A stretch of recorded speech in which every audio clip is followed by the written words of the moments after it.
Hi everybody, my name is Gonella. I'm a second-year computer science student, and I am, as they said, the treasurer and the videographer for Ignite. And today I want to talk to you about scary movies, because I really like movies, and that was the theme. So quick thing, spoilers ahead. I tried to be as unspoilery as possible, but I really hate spoilers, so warnings there. The other thing, I've got some opinions in here. If you've got your own, that's awesome for you. So, I love movies. I really enjoy them. You can ask my roommates, we have movie nights almost every night. I love to watch movies while I code especially. I think it helps me focus. My teachers disagree. And I'll watch pretty much anything. Comedy, drama, tragedy. But I really love horror movies. And horror movies I love because they scare the crap out of me. Like, I'm a coward when it comes to horror movies, but I still love them. And it's really weird because why do I enjoy this awful, awful feeling that I constantly deal with? Now, quick aside, we are not talking about Saw. Saw is a shock movie. The idea of Saw is to shock you into enjoying it. That's not the psychology that I'm talking about here. This is going to be a little bit different. So another quick disclaimer about that. What I am talking about is brain science, not rocket surgery. Specifically mirror neurons. So you have these parts of your brain that when you see someone feeling emotions, you feel those same emotions. Your body reacts the same way. And what this lets us do, it allows us to empathize and allows us to feel catharsis. Catharsis is this idea of you saw something bad happen and you think, what if that was me? What if that could happen to me? And you feel a release and a relaxation. That is what people love in horror movies. That's that feeling you love. Now, the best way to do that is to distort reality. Now, what I mean by this is that we feel very comfortable in our world. We spend almost every day in it. But if you can take that away, especially unobviously, then it will really mess with your mind. Like, for example, Dutch angles. This is the idea of taking a camera and turning it slightly to give a skewed perspective on the shot. Now, what this does is adds this very distorted reality. It makes your brain not completely understand what's going on.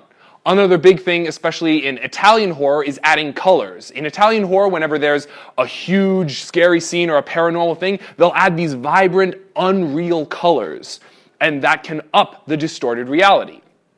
But the biggest tool you want to use is the viewer's imagination. Now, in movies, the watcher is equally in parts with the director. You know what scares you better than the director does, and more importantly, you know what doesn't scare you. Because this is not scary. I got this off a B-list movie that I watched. This little dude is he's kind of creepy, but I'm not really scared. He looks like he's just going to give him a mean hickey or something. However, this is scary. This is the Blair Witch Project, one of the few found footage movies I will ever actually give credit to, because it scared the crap out of me because it uses the viewer's imagination. It's really good at taking your perceptions and turning them against you. Now, if that's true, why is this scary? This is The Babadook, another great movie, and that's the main villain. He's not that scary looking. But the reason is because they focus on the humanity. They tie the monster back to humans, and that is really important because the scariest movies are the ones that tie back to humanity. Things like Silence of the Lambs, where it's not a traditional horror movie where there are no monsters. There's just serial killers. There's just human monsters. And it all goes back to that catharsis because humans can be scary. And at the end of the day, horror movies are about seeing how far the human condition can go. These dark places that humans can go in response and in this action. By using humans, it makes the catharsis easier. And ultimately, it leads to a balancing act. On one hand, you want to distort reality enough to take away that sense of safety, but you want to keep the human elements. Make sure that the viewer understands how horrifying this truly is. And so what?